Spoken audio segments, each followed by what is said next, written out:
Hey gang, Scott Davenport here. In this video, I'm going to talk about the advanced contrast filter in Luminar and how it's a little different than the other contrast filters that we have. So let's get right into it. I've got this scene here. Overall, it's looking pretty good. I've done my fundamentals on it, lens corrections and so forth. Now I want to add in some contrast. Now let me go into the filter catalog and searching for contrast. There's a bunch of different filters that have contrast in them. Most of them are a traditional contrast slider.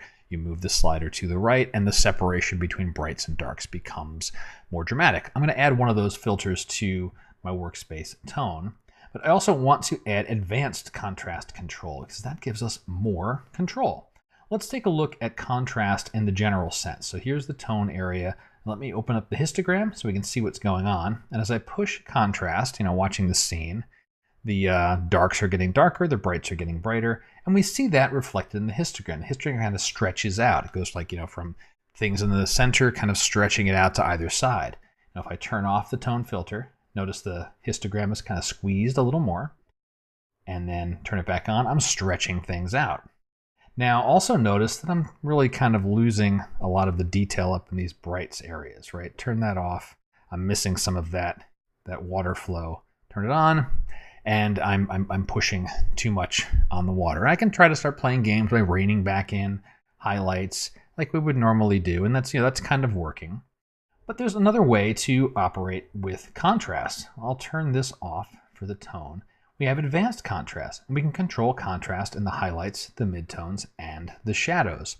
The amount sliders work like you'd expect. We increase, shadow contrast. We'll see the shadows get a little more open. If I push this really far, notice what's happening with the histogram, right? The shadows are opening up more. I go push this to the right, the shadows are moving in the same direction as the slider. Highlights would be the reverse. Watch the upper part of the histogram as I push highlights. We're starting to pull those highlights in. We're, reducing the contrast. And then midtones is kind of our classic. We're stretching things out. Where it gets interesting, besides the fact of it controlling individually shadows, highlights, midtones, so these balance sliders. And this tells each segment, well, what's a midtone? What's a shadow? What's a highlight? Let's take a look at the shadows first. Let's bring this back down to 0. I start increasing the shadows, and we see that the shadows are kind of opening up. Well, if I want fewer of the tones to be treated as shadows, I can pull this in one direction or the other. And it looks like if I increase the balance, I'm biasing things more toward the midtones, and fewer of the shadows are getting the contrast. And that's looking really nice. I can do the same with the midtones. I actually really like the midtone slider. This is a very nice way to add contrast to a scene while protecting the highlights and shadows.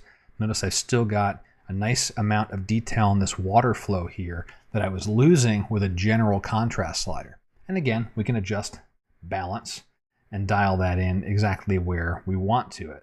And highlights, maybe add a touch, but I don't want too much of the highlights to be affected at all. So I'll shift the balance again so that I'm not impacting too much of those highlights. And so that'll be before the advanced contrast and after. I'll often add the advanced contrast filter even after having done a base level of contrast for the scene, or I just want to get something extra. And in particular, I like that midtone slider, letting me target the midtone areas, get those separate a little more, get a little more separation of the brights and darks, but protecting the highlights and the shadows from getting too much of that. Then use the balance sliders, and I'll work visually, just moving the balance slider around, watching the preview area, and decide what do I like, what do I not like. So that's the advanced contrast filter in Luminar. Hope you found the video useful, and if you did, let me know somehow. Comments on the video below. Questions about photography, hit me up in the comments, or if you want to keep it private, send me a message through my website. And until next time, my name's Scott Davenport, and happy shooting.